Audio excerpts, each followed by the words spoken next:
बहुत समय पहले अफ्रीका के घने जंगलों में एक सुंदर और शांतिपूर्ण राज्य था, अरण्यलोक। यहाँ सभी जानवर मिलजुल कर रहते थे। जंगल के राजा थे राजा सिंहराज, एक बुद्धिमान और दयालु शेर। उनकी प्रजा में हर प्रकार के जानवर थे, हाथी, हिरन, खरगोश, बंदर, लोमड़ी, तोते और भी कई। राजा सिंहराज का बेटा शेरू अभी युवा था, उत्साही, जिज्ञासु और कुछ हद तक चंचल भी। शेरू का सपना था कि वह भी अपने पिता की तरह एक दिन जंगल का रक्षक बने, लेकिन वह जानता था कि ऐसा बनने के लिए उसे बहुत कुछ सीखना होगा।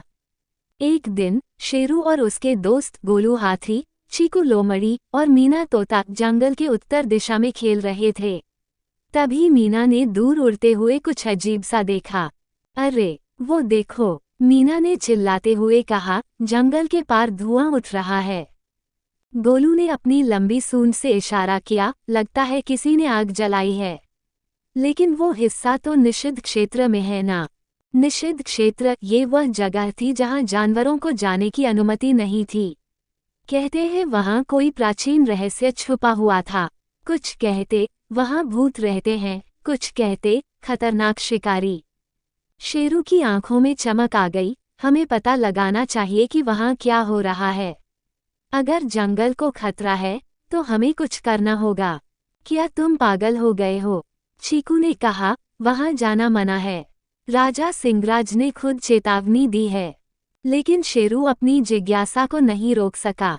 मीना ने धीमी आवाज में कहा, अगर तुम सच में जाना चाहते हो तो मैं ऊपर से निगरानी रख सकती हूँ। गोलू ने सिर हिलाया, ठीक है, मैं भी साथ चलूंगा। लेकिन अगर कुछ भी गड़बड़ लगा तो हम तुरंत वापस चल देंगे।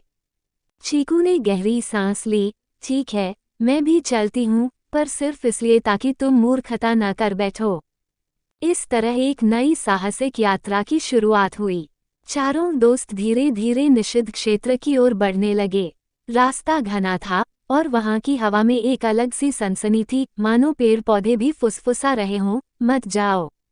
शेरू ने अपने पंजे से झाड़ियों को हटाया और जैसे ही वो एक चट्टान के पार पहुंचे, उनकी आंखें फटी की फटी रह गईं। वहां एक गुफा थी और उसके बाहर इंसानों के पैरों के निशान थे।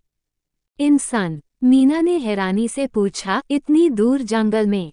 ये तो बहुत अजीब है।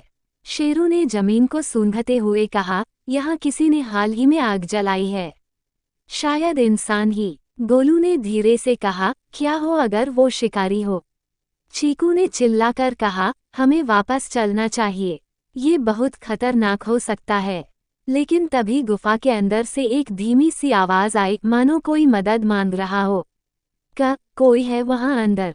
शेरू बोला, और बिना किसी देरी के शेरू गुफा की ओर दौड़ पड़ा।